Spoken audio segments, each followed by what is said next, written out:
लिखो next example SF6, ये कर लिया था, एनसीईआरटी में दे रखा है,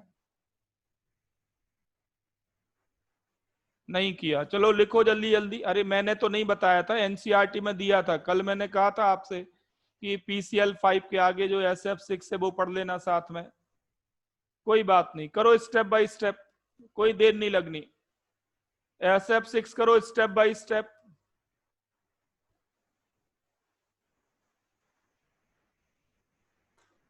जल्दी करो, देखें फास्टेस्ट कौन करता है। जिन्होंने एक्सप्लेनेशन नहीं लिखे उनसे स्टेप नहीं लिखे जाने, ये गारंटी है।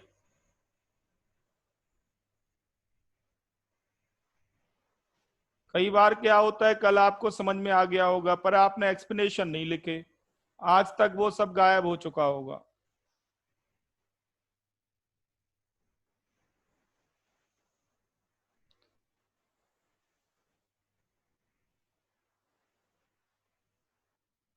तो ऐसे बच्चों के लिए एक बार और मैं बता देता हूं, एक बार और बता देता हूं, बट मेरे बताने का फायदा नहीं होगा जब तक कि आप खुद चिंतन ना करें, खुद ना उसको सोचें। पहला स्टेप आपने लिखा था सराउंडिंग एटम का इलेक्ट्रॉनिक कॉन्फ़िगरेशन बनाना। सराउंडिंग एटम तो फ्लोरीन है, फ्लोरीन के पास एक अनपेयर्ड इलेक्ट्रॉन है वैलेंस शेल में। फ्लोरीन के पास एक अनपेयर्ड इलेक्ट्रॉन है वैलेंस शेल में। टोटल फ्लोरीन कितनी है सराउंडिंग में? टोटल फ्लोरीन है 6। तो टोटल अनपेयर्ड इलेक्ट्रॉन्स कितने हो गए सराउंडिंग में? 6। अब सेंट्रल एटम की बात करेंगे। सेंट्रल एटम के पास भी 6 अनपेयर्ड इलेक्ट्रॉन होने चाहिए।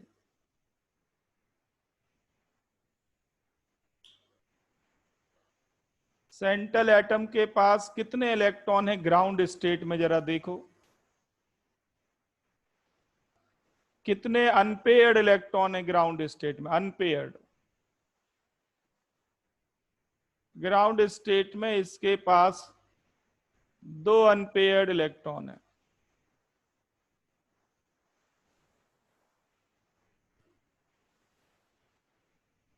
अब मैंने आपसे कहा था कि एक्साइटेड स्टेट बनाएंगे कि नहीं बनाएंगे, ये आप कैसे डिसाइड करेंगे? तो टोटल अनपेयर्ड इलेक्ट्रॉन, मैं रिपीट कर रहा हूं, ये सेंटेंस हो सकता है 10 बार मैं बोल चुका हूं कर किसी ने लिखा नहीं होगा। हो सकता है कुछ बच्चे ऐसे हों जिन्होंने इसको अभी तक नहीं लिखा, they will keep on struggling. अगर ये सेंटेंस आपने नोट नहीं किया तो total unpaired electron surrounding atoms के पास और total unpaired electron central atom के पास इक्वल होने चाहिए।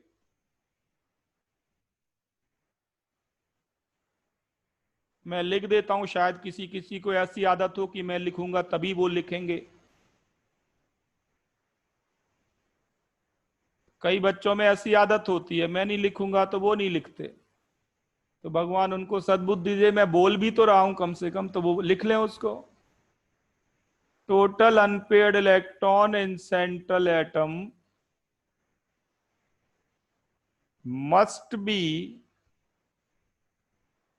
equal to total unpaired electrons in surrounding atoms।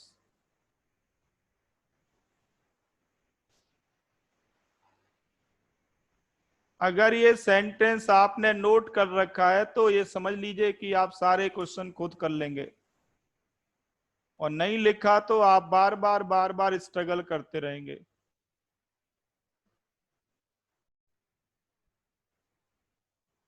अब आप समझ गए होंगे कि इसमें तो 2 ही अनपेड इलेक्ट्रॉन है और ये तो है ग्राउंड स्टेट। तो बराबर करने के लिए, 6 अनपेड इलेक्ट्रॉन करने के लिए इनको एक्साइट करना पड़ेगा। तो एक्साइटेशन क्यों कर रहे हैं हम? जिससे कि अनपेड इलेक्ट्रॉन का नंबर 6 हो जाए, तो एस को भी अनपेयर करना पड़ेगा और पी को भी अनपेयर करना होगा। ये दोनों पेयर को अनपेयर करना पड़ेगा। ये सबसे इंपॉर्टेंट स्टेटमेंट था जो लास्ट क्लास में भी मैंने 8-10 बार बोला था। अब मालूम नहीं आपने लिखा कि नहीं लिखा, बट आलसी लोग लिखते नहीं है।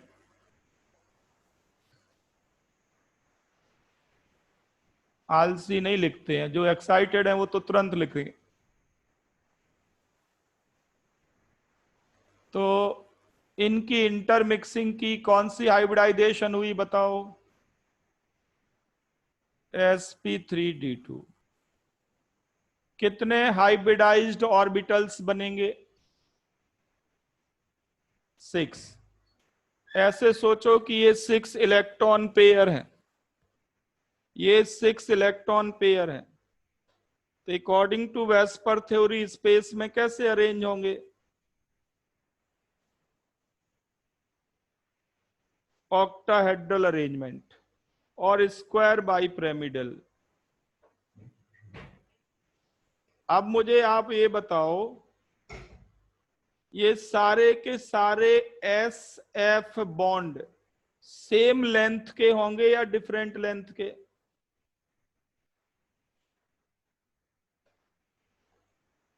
जैसे PCl5 में 2 अलग अलग लेंथ के मिले थे, इक्वेटोरियल बॉन्ड और एक्सियल बॉन्ड अलग अलग लेंथ के थे।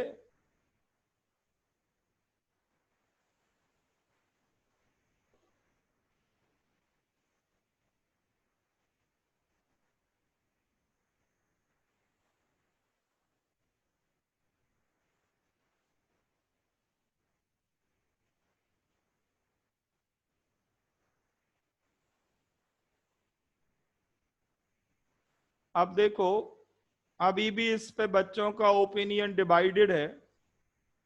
इसका मतलब है कि वो बगैर सोचे समझे आंसर कर रहे हैं। आप चेक करो कि बॉन्ड लेंथ ये सारी बराबर क्यों है। आंसर है all bond length will be same. जिन बच्चों को बॉन्ड लेंथ डिफरेंट लगती है वो वही एक्सरसाइज करें जो मैंने PCl5 में बताई थी। क्या कंपेयर करें? क्या कंपेयर करना आपको? बॉन्ड पे रिपल्शन करके देखो कंपेयर। आपका डाउट अभी क्लियर हो जाएगा। वो बच्चे जरूर करें जिनको बॉन्ड लेंथ डिफरेंट लगती है। जिनको बॉन्ड लेंथ डिफरेंट लगती है वो बच्चे जरूर करें इसको। अब बताओ, ध्यान दो, ओरल है बेटा। आप मुझे बताओ, इस बॉन्ड पेयर पे 90 डिग्री पे कितने रिपल्शंस हैं?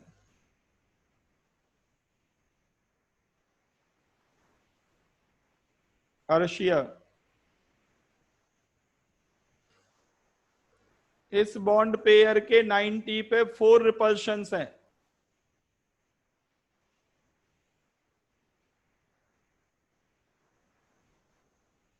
अरे ये 1 2 3 4, ये चारों 90 डिग्री पे हैं।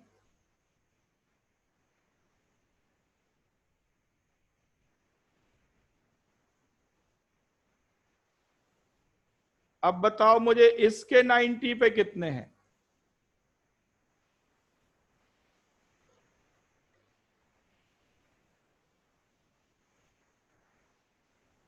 इसके 90 पे 1, ये 90 पे है, ये भी 90 पे है 2, और एक ये 3, और एक ये नीचे वाला 4, ये इनके बीच भी 90 डिग्री है।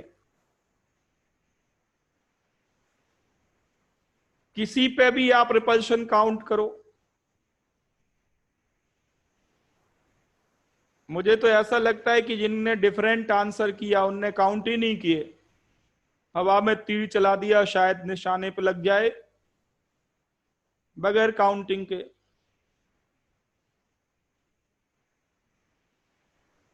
आंसर ये है कि कोई भी एस एफ बॉन्ड ले लो आप, एनी एस एफ बॉन्ड, हर एक पे इक्वल बॉन्ड पेयर रिपल्शन है एट 90 डिग्री। तो all bonds are of same length, all bonds are of same length.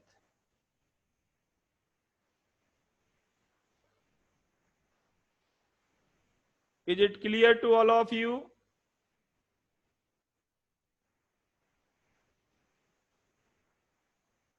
Is this clear to all of you that all bonds are of same length?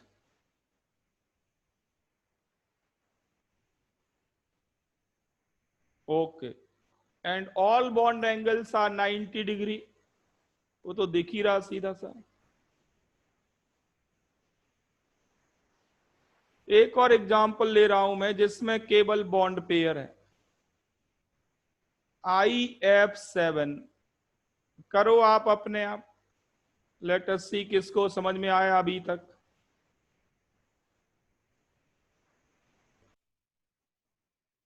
तो iodine belong करता है 17th group को, fluorine भी belong करता है 17th group को।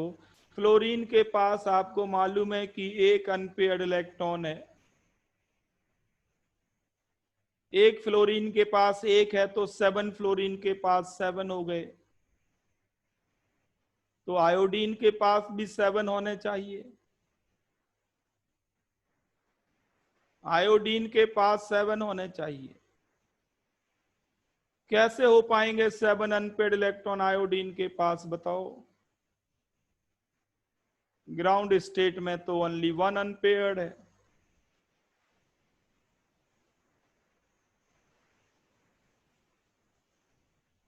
Ground state में तो केवल एक अनपेयर्ड इलेक्ट्रॉन है।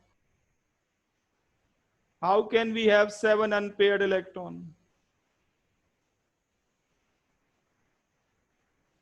तो एक्साइटेड स्टेट में जाना, एस को अनपेयर करना, पी को अनपेयर करना।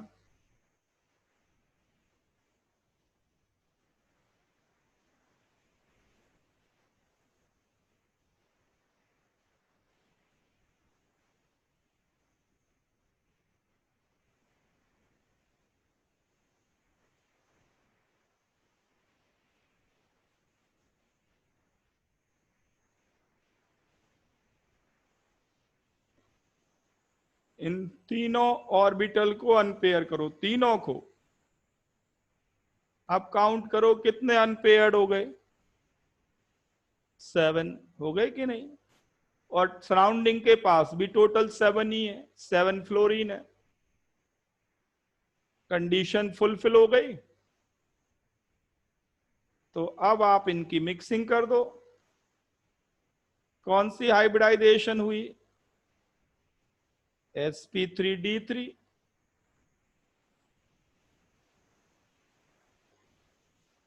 sp3d3।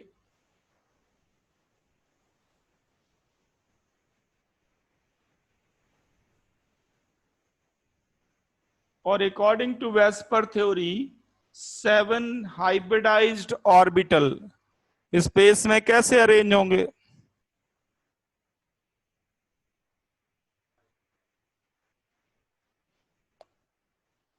Pentagonal bipyramidal.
सबको समझ में आ गया इतना?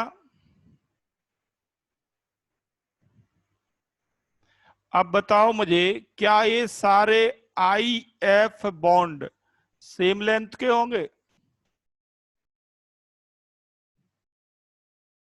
आंसर है नो। ये सेम लेंथ के नहीं होंगे।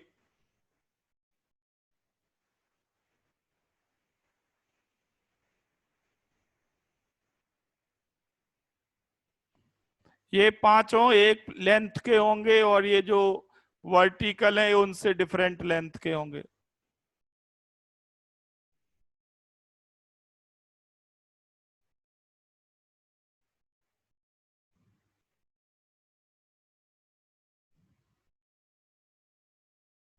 यहां पे आप डिफाइन कर सकते हैं, ये इक्वेटोरियल प्लेन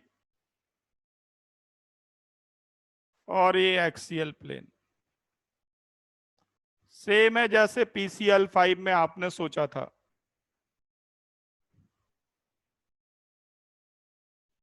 तो IF7 में हाइब्रिडाइजेशन स्टेट है sp3d3।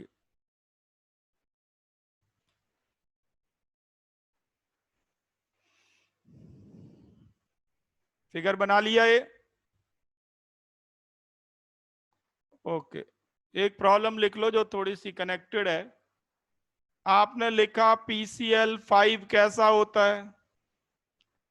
ट्राइंगुलर बाइपिरामिडल लिखा आपने, ये कोई दिक्कत नहीं। आप बताओ, अगर मैं 2 क्लोरीन की जगह 2 फ्लोरीन ले आऊं तो इस मॉलिक्यूल में फ्लोरीन की पोजीशन क्या होगी? एक्सियल और इक्वेटोरियल?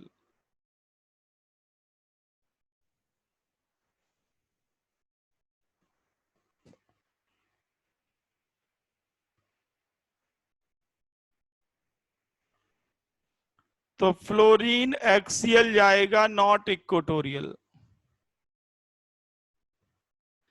सीधे सीधे मैं ये कह रहा हूं कि जो स्मॉल एटम होता है, जो स्मॉल एटम होता है वो इक्वेटोरियल पोजीशन पे जाता है।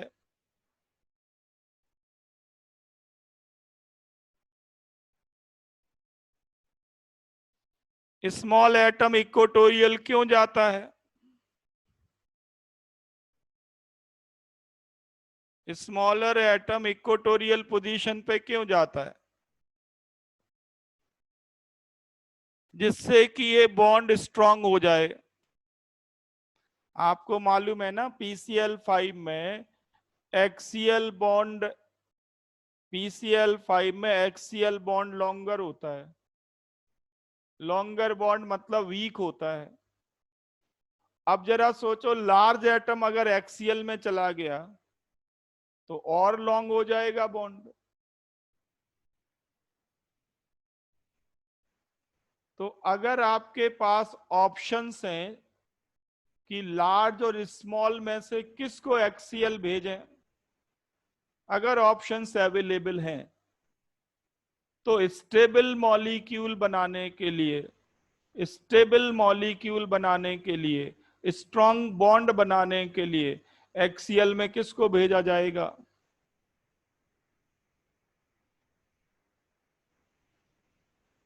एक्सियल डायरेक्शन में स्मॉल एटम को भेजा जाएगा। ये पॉइंट क्लियर है सबको?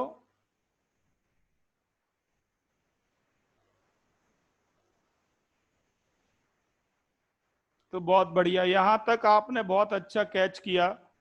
अब आगे देखें, मैं लॉन पेयर इंक्लूड कर रहा हूं। अभी मैं नेक्स्ट लॉन पेयर इंक्लूड करूंगा, इसके बाद पाई बॉन्ड इंक्लूड करूंगा, और फिर यही क्वेश्चन जो सारा कुछ हम करेंगे वो आप 5 सेकंड में आंसर कर लेंगे। मैं आपको ऐसी ट्रिक बताऊंगा कि आप देखते ही सारी कहानी बता देंगे। इसकी ट्रिक होती है, तरीका होता है, वो बताएंगे। पहले आप थॉरो नॉलेज ले लो कि ऐसा ऐसा भी है। अब नेक्स्ट एग्जांपल लिखो, bonding in ammonia. Bonding in ammonia. करो स्टेप बाय स्टेप, बिल्कुल कॉपी। आप खुद ही समझ जाओगे कि लॉन पेयर आ रहा है। स्टेप बाय स्टेप करो। सबसे पहले किसका इलेक्ट्रॉनिक कॉन्फ़िगरेशन बनाना? हाइड्रोजन का। 1s1, तो ये तो अनपेयर्ड इलेक्ट्रॉन है। टोटल 3 हाइड्रोजन है। टोटल अनपेयर्ड इलेक्ट्रॉन 3 हो गए सराउंडिंग्स में।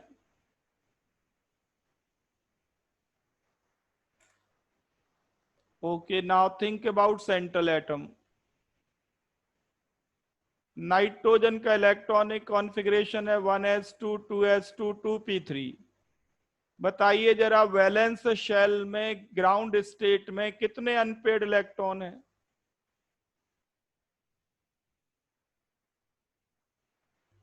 वैलेंस शेल में in ground state how many unpaired electrons are there? 3। और सराउंडिंग एटम्स के पास कितने हैं? 3। Do we need to make it's excited state?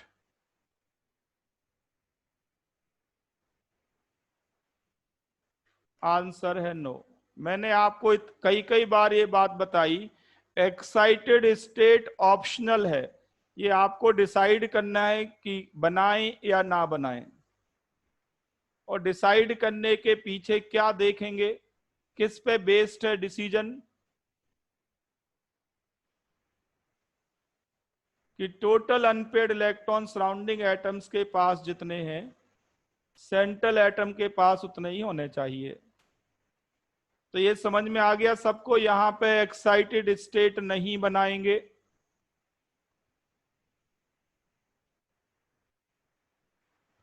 बहुत बढ़िया।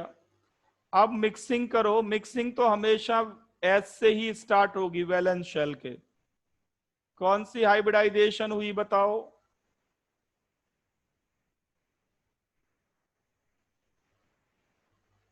sp3 हाइब्रिडाइजेशन हुई। बहुत बढ़िया। कितने हाइब्रिड ऑर्बिटल बनेंगे? कितने हाइब्रिड ऑर्बिटल बनेंगे? विभू, इतने एग्जाम्पल के बाद भी परेशानी हो रही है?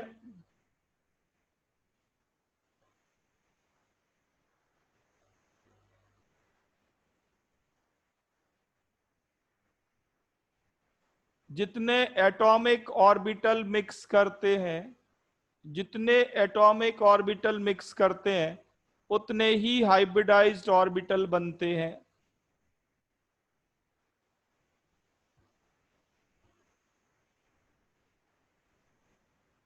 उतने ही हाइब्रिडाइज्ड ऑर्बिटल बनते हैं जितने एटॉमिक ऑर्बिटल आप मिक्स करोगे।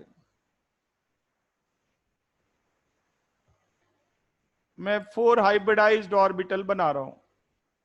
एक बार मैं पूरा इसको लॉन पेयर वाले को आपको समझा रहा हूं।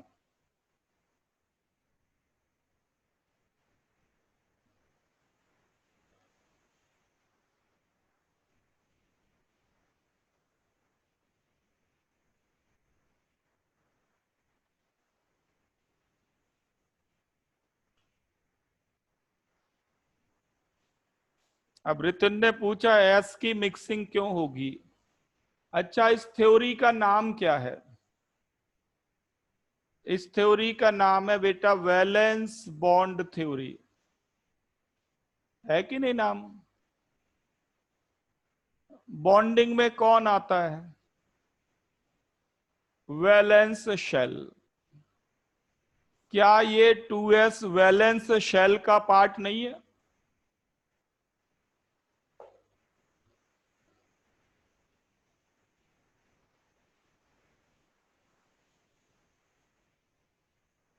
तो ये 4 हाइब्रिडाइज्ड ऑर्बिटल बन गए। अब ध्यान दो, इधर देखो, यहां गलती होती है, ध्यान दो, स्क्रीन को देखो। ये एक ये लॉन पेयर्ड है और 3 अनपेयर्ड है। तो क्या करना, इन 4 हाइब्रिड ऑर्बिटल में से एक जगह तो आप पेयर्ड बनाना, और 3 जगह अनपेयर्ड बनाना,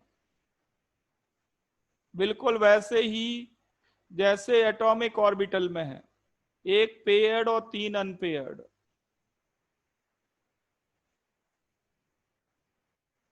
एक पेयर्ड और 3 अनपेयर्ड, और इनसे कौन ओवरलैप करेगा सराउंडिंग एटम का? कौन सा ऑर्बिटल? एस। तो ये सारे एक एक करके पेयर्ड हो जाएंगे। जो अनपेयर्ड है उन्हीं से होगी ना पेयरिंग। जो पहले से पेयर्ड है उसका क्या? वो ऐसे ही रहेगा।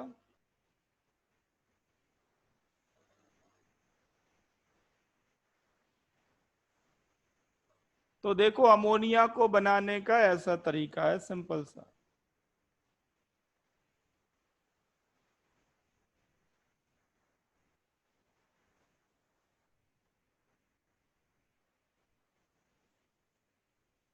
ऐसे दिखाते हैं, एक ये लॉन पेयर दिखाते हैं, केवल एक लोब बना के।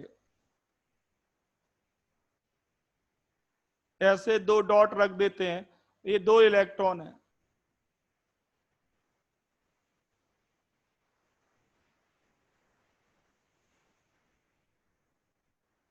तो आप देखें हाइब्रिडाइजेशन में कौन कौन इन्वॉल्व है। वो ऑर्बिटल जिनके पास अनपेड इलेक्ट्रॉन है, और वो ऑर्बिटल भी जिसके पास पेयर्ड है, बट वैलेंस शेल के हैं, ये कॉमन बात है।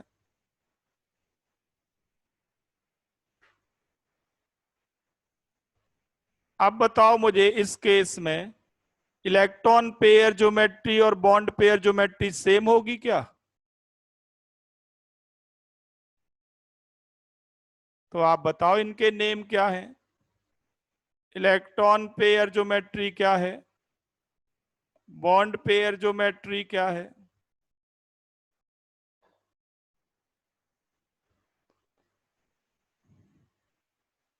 तो इलेक्ट्रॉन पेयर ज्योमेट्री तो है टेट्राहेड्रल, बिल्कुल ठीक आंसर है।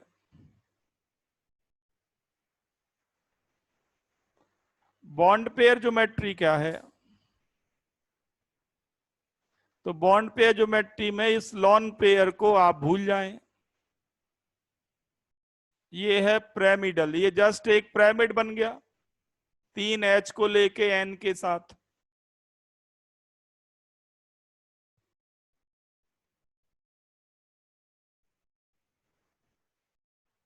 तो ध्यान देना, जब लॉन पेयर प्रेजेंट होता है तो electron pair geometry and bond pair geometry different है।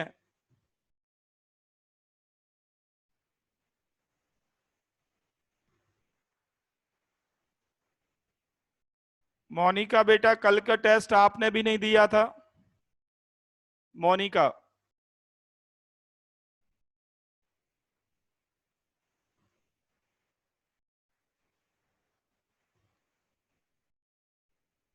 अरे वो तो मुझे मालूम है नहीं दिया था, क्यों नहीं दिया था?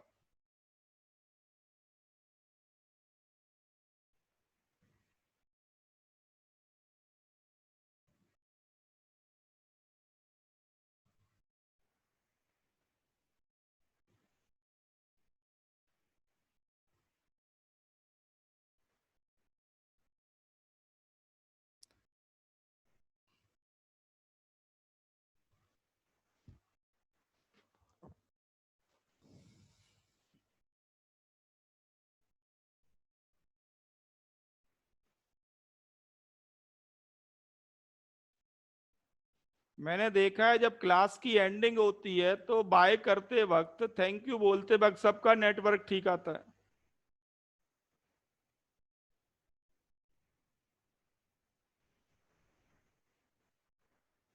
टेस्ट के वक्त नेटवर्क खराब होता है। अब ये नया एक्सक्यूज आ गया, नेटवर्क, वरना तो पता चला सिर दर्द हो रहा था। चलो कोई बात नहीं, टाइम खराब नहीं करते, सीरियसली काम करो बेटा, मैं तो ये कह रहा हूं। बॉन्ड पेयर ज्योमेट्री पिरामिडल होगी। बॉन्ड एंगल कितना होगा बताओ?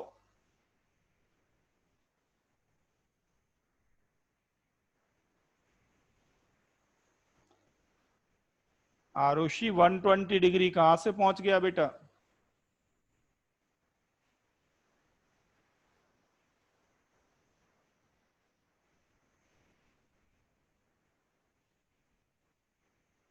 तो sp3 हाइब्रिडाइजेशन है according to VSEPR theory. Ideally bond angle होना चाहिए 109 डिग्री 28 मिनट्स, बट आपको ये मालूम है कि lawn pair bond pair repulsion, lone pair bond pair repulsion stronger होता है किससे? बॉन्ड पेयर रिपल्शन से। तो यहां से रिपल्शन स्ट्रॉन्गर लग रहा है और ये आपस में वीक रिपल्शन है। इसका क्या मतलब? ये बॉन्ड एंगल कम होगा।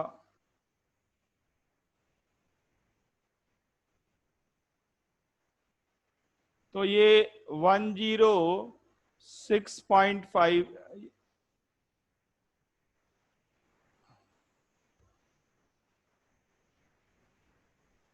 नियरली 107 डिग्री के आसपास होता है, इनफैक्ट 5 समथिंग है।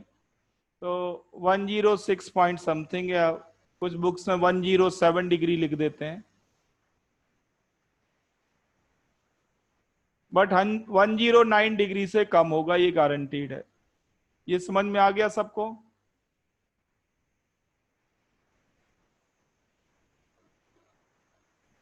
तो ये पहला एग्जाम्पल है जिसमें लॉन पेयर हमने लिया। ठीक, दूसरा एग्जाम्पल लिखो। मुझे लगता है आप अपने आप करने वाले हैं सारे आगे, जो कोशिश कर रहे हैं समझ रहे हैं वो अब आगे अपने आप कर लेंगे। बताओ मुझे जरा H2O में बॉन्डिंग।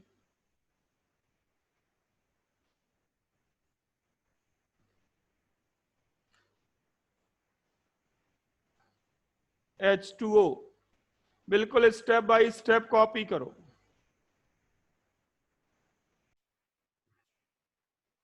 sp3 हाइब्रिडाइजेशन आएगी, बिल्कुल ठीक आंसर है, sp3 हाइब्रिडाइजेशन। sp3 हाइब्रिडाइजेशन के साथ साथ दो बॉन्ड पेयर और दो लॉन पेयर। आप वेस्पर थ्योरी में जरा ढूंढें, दो बॉन्ड पेयर और दो लॉन पेयर की बॉन्ड पेयर ज्योमेट्री का क्या नाम है? इलेक्ट्रॉन पेयर ज्योमेट्री का क्या नाम है? इसमें दो बॉन्ड पेयर और दो लॉन पेयर हैं।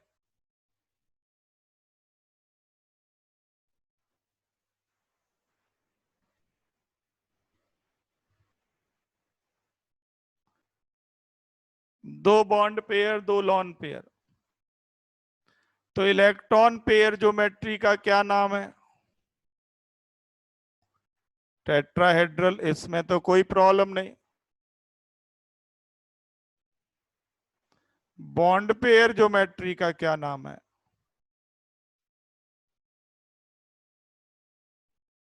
इसके लिए आप लॉन पेयर भूल जाओ। तो बेंट, वी शेप और एंगुलर।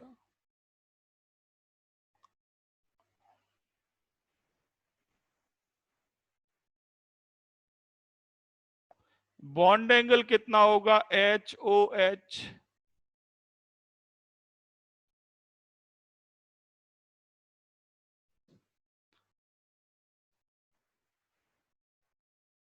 ये एंगल कितना होगा?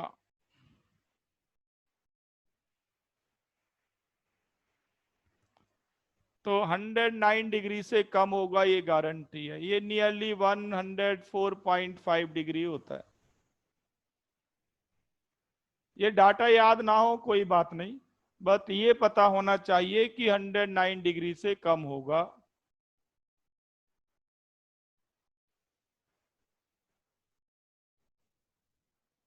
अब आपसे पूछा जाएगा कि बताओ H2O में OH बॉन्ड कौन सा बॉन्ड है?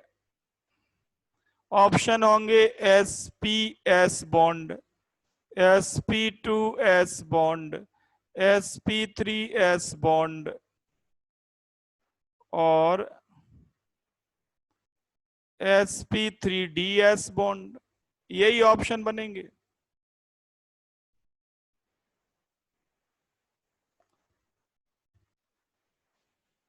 तो बताएं आप कि OH बॉन्ड कौन सा है वाटर में? तो sp3 और s ऑर्बिटल की ओवरलैपिंग से बना। sp3 ऑर्बिटल ऑक्सीजन का और s ऑर्बिटल हाइड्रोजन का। तो ऑक्सीजन की हाइब्रिडाइजेशन स्टेट sp3 है। किसी को कोई प्रॉब्लम हो तो मैं एक एक स्टेप करूं। ऑक्सीजन की hybridisation state sp3, is it clear to all of you?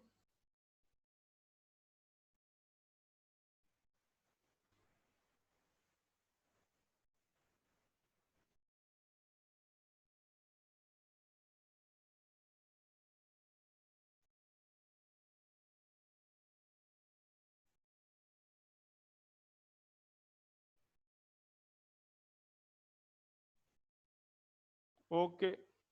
अब नेक्स्ट प्रॉब्लम मैं दे रहा हूं जो हर एक इंजीनियरिंग और मेडिकल एग्जाम में आई है। जितने भी कॉम्पिटिटिव एग्जाम्स हैं साइंस से रिलेटेड, सारे एग्जाम में ये प्रॉब्लम आई है। इन 3 एग्जाम्पल में से एक ना एक लगातार आया हुआ है। पहले तो ये 2 करो, तीसरे की बात, चलो तीसरा भी लिख लो आप। ये 3 एग्जाम्पल आपने सही कर दिए तो समझ लीजिए आपको लॉन पेयर वाले सारे केस आते हैं।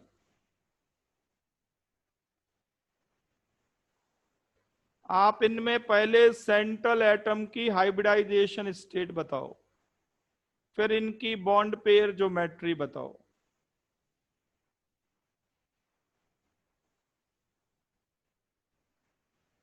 फास्ट करो, आराम से हो जाएंगे with in 5 minutes. Hybridisation state निकालो बस, बाकी बातें तो इक्वेटोरियल प्लेन में क्यों आए? लॉन पेयर इक्वेटोरियल प्लेन में ही आते हैं, एक्सियल में नहीं। क्यों आते हैं वो आप कंपैरिजन करके सारा देख चुके हैं। Lone pair repulsion, lone pair bond pair repulsion and bond pair repulsions. XeF2 xenon difluoride, इसमें 3 लॉन पेयर होंगे जीनॉन के पास।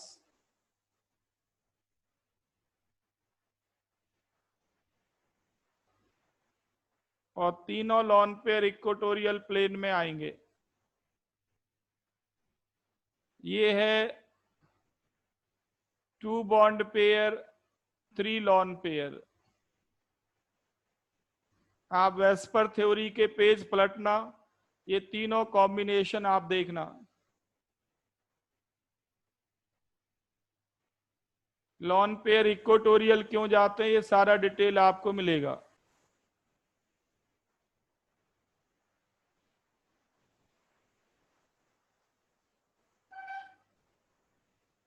यहां तक क्लियर है सबको?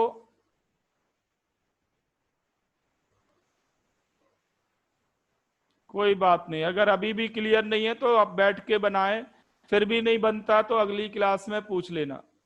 चुप नहीं रहना है, अपनी बात रखनी है, अपनी परेशानी बतानी है कि फिर से कर दो सारा, तो मैं फिर कर दूंगा। बट आपको कोशिश लगातार करती रहनी है, आपके फर्ज में कमी नहीं होनी चाहिए।